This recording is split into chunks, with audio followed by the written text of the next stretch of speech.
Hello and welcome to another HanDrinksSolo wine info video, and today we revisit the enigmatic and oft quite divisive wine brand of Mother Rock Wines, where we will be exploring their white blend 2020. The Mother Rock range is vinified by winemaker Johan Stompie Meyer, who has developed a reputation as a natural winemaker, which means that, for the most part, he farms in an organic way, or when he is not farming his own vines and buying fruit in from other people, he only buys fruit that has been farmed according to organic principles. This natural winemaker ethos also means that when he's in the cellar, he never adds any yeast and only allows spontaneous fermentation to set in. He also will never filter his wines, which explains the cloudy color to this particular white blend.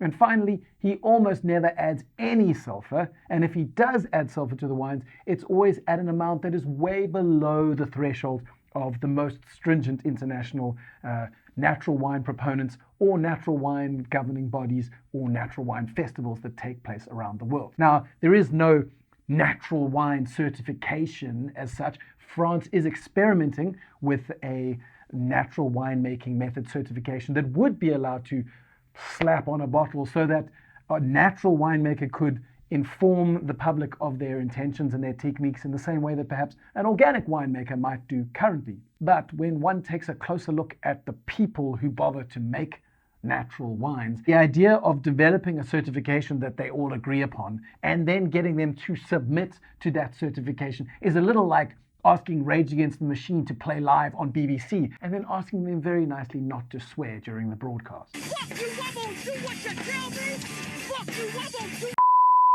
So how was today's wine made? Well, we know it uses organic fruit.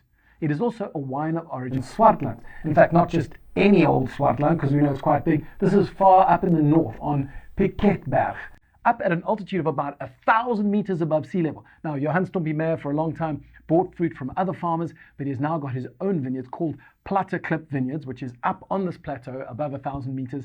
And so whether you care about natural wines or not, Johan Stompie Meyer's projects are well worth watching closely, especially as the vines that he's been planting over the last couple of years start to come online. Because what he's got is a cool climate, high altitude site in the Swartland. And I mean, when I spoke to him earlier this year, he was telling us about a wine of origin Swartland Pinot Noir. That's like Slipknot announcing that they're going to release an album of Christmas carols.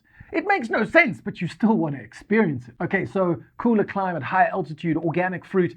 The blend is made up of 40% Chenin, backed up by 25% Viognier, about 20% Grenache Blanc, and then the last 15% is Semillon. But just because you recognize the names of all of those cultivars, don't let that inform you on what you think this wine should taste like. This wine tastes almost nothing like you think it sounds like you think it should taste. Let's give it a sniff.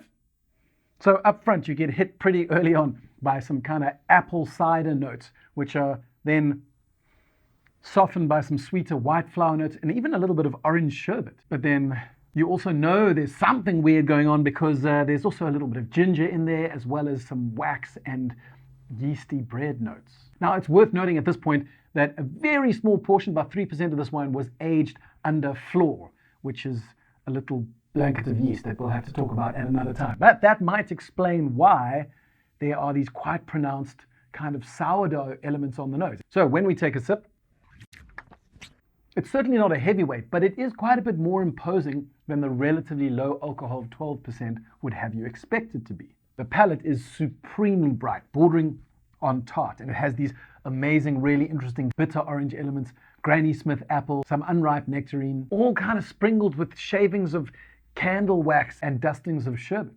And then, with some time in the glass, there are some softer, sweeter, almost tropical sponspec melon elements that start to pop out. So I want to interrupt myself at this point to say, don't serve this wine too cold. Perhaps give it 20 minutes in the fridge just to chill, lightly chilled, because the colder you serve it, the more it'll exaggerate some quite tart elements in the wine. Those Granny Smith apple and bitter orange elements can become quite imposing if they're not kept in check. And as for the finish on this wine, it has an absolutely delightful white grapefruit bitter snap right at the end, which just leaves your whole mouth watering. If, however, your eyes start watering, or perhaps your toes start curling up, let the wine warm up just a little bit in your glass, and those tart acid elements will be brought into balance with some of the sweeter elements in the wine. Okay, so that's all we have time for today, but if you are watching this on the YouTube HanDrinksSolo wine channel, why not subscribe to the channel? And that way you get to keep up to date with the 6 wines that I publish each month on unusual cultivars or wine history, cellar science, or some of the rising winemaking stars coming out of the dynamic South African wine.